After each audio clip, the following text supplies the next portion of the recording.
सरकार को तो इस बिल को वापस लेना चाहिए। हिंदुस्तान के इतिहास में पहली बार ऐसा हो रहा है कि किसानों को दबाया जा रहा है।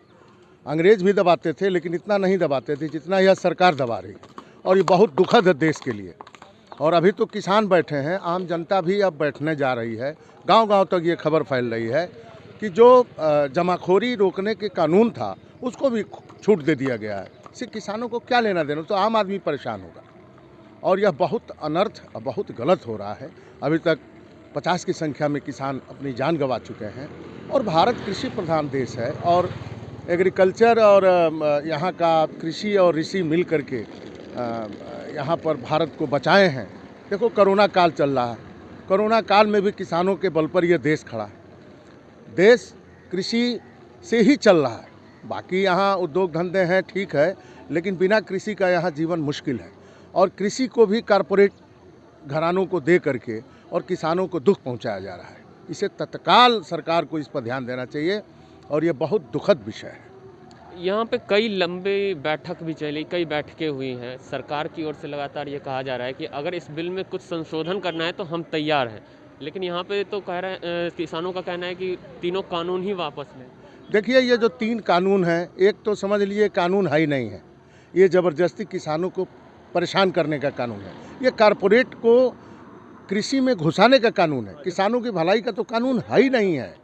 इसमें तीनों कानून देख लीजिए। जमाखोरी रोकने के कानून को हटा दिया गया, मंडी एपीएमसी को एक तरीके से उसको ख़त्म करने की व्यवस्था कर दी गई, और न्यूनतम समर्थन मूल्य को हटा दिया गया। यानी कि कारपोरेट किस तरीके से सुविधाजनक तरीके से किसानों को कैप्चर करे, यह व्यवस्था दिया गया है। लेकिन सरकार ने तो यह कह दिया है कि हम लिखित आश्वासन दे रहे हैं कि एमएसपी खत्म नहीं होगी और एपीएमसी मंडी भी बंद नहीं होगी। तो सरकार एक अलग से चौथा कानून बना दे ना। 3 बनाई है, 3 में एक अलग से एक्स्ट्रा जोड़ दे, लिख दे कि न्यूनतम समर्थन मूल्य जारी रहेगा, एपीएमसी और मजबूत किया जाएगा, जमाखोरी एक सीमा भी तय करे, जमाखोरी का भी, कि इतने सीमा से कोई ज़्यादा सामानों की जब्ती न कर पाए। सर, मेरा आखिरी सवाल ये है कि जब यह आंदोलन शुरू हुआ था, प्रदर्शन जब किसानों ने शुरू किया था, तो किसानों का कहना था कि इस आंदोलन में कोई भी विपक्षी पार्टियां जो है वो अपना एजेंडा लेकर नहीं आए, लेकिन फिर भी कई पार्टियां हैं जो अभी भी समर्थन कर रहे हैं, और आम आदमी पार्टी के जो मुख्यमंत्री हैं दिल्ली के, उन्होंने इस बिल को भी फाड़ा है। नहीं, देखिए, सवाल यहाँ कांग्रेस का और विपक्षी दलों का नहीं है, सवाल किसानों का है। जब किसानों को पसंद नहीं, अब किसानों क्या, ये तो तीनों बिल जब आप पढ़ेंगे तो लगेगा कि किस तरीके से किसानों के साथ छलवा किया गया। यही नहीं, 1.5-2 साल से जो कारपोरेट घराने हैं बड़े बड़े, इसमें तैयारी कर रहे हैं। यानी उनको पहले पता है कि बिल क्या आने वाला है, और बिल बाद में आता है। दुख तो ये है। और सबसे पहले जो तीनों बिल है लोकसभा में, ऑर्डिनेंस माने ज़बरदस्ती एक होता है ना कि बिना लोकसभा में चर्चा के, बिना किसान संगठनों से चर्चा के, बिना आम सहमति के आप ज़बरदस्ती ला रहे हैं, और फिर बिठा करके राज्यसभा में ज़बरदस्ती उसको पास करा रहे हैं। इतनी जल्दी क्या है? कौन सी आफत है? कहाँ आपका निशाना है?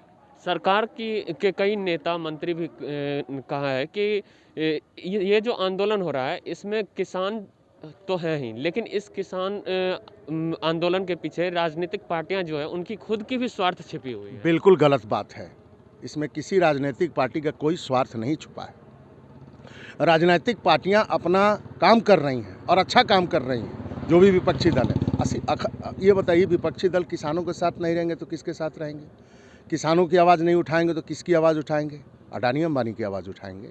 और हम तो घृणा के दृष्टि से मैं देख रहा हूँ, ये जितने मंत्री लोग हैं, मंत्री लोगों का क्या बयान आ रहा है, ये पाकिस्तानी हैं, तो ये किसान है ही नहीं है, तो किसान के पास गाड़ी कहाँ से, क्या किसान का मतलब क्या हो गया भाई? आप जो है इस आंदोलन को तो लोग मोड़ना चाहते थे, दूसरे दिशा में ले जाना चाहते थे, जैसे और आंदोलनों को ले गए हैं। इससे सीएए का क्या मतलब है भाई? इससे 370 का क्या लेना देना है? आपने किया, आपने राम मंदिर बनाया, तो इससे आंदोलन से क्या मतलब है? मतलब हर तरीके में आप एक ही दिशा में बनाए हिंदू मुसलमान, उससे क्या लेना देना इस आंदोलन से? तो इन लोगों ने जो चाल चला, ये चाल में हो गए फेल, और ये सरकार गई है फंस। या तो पूंजीपति घरानों का पैसा वापस करे जो चंदा ली है, या किसानों के साथ खड़ा हो, यह तय करे कि उनको अडानी अंबानी के साथ रहना है कि किसानों के साथ रहना है।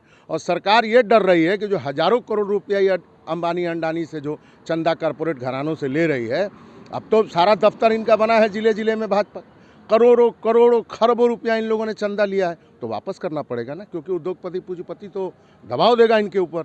मामला यहाँ फंसा है। क्या लग रहा है, सरकार झुकेगी? बिल्कुल झुकेगी, सरकार को तो झुकना ही होगा। और शायद आपको पता नहीं होगा, देश की आज़ादी के पहले जो किसान आंदोलन थे वो अंग्रेज़ों को भगाने में भी कामयाब रहे। तो ये किसान है, ये तो सरकार है, सरकार को तो जाना ही होगा या किसानों की बात को माननी होगी।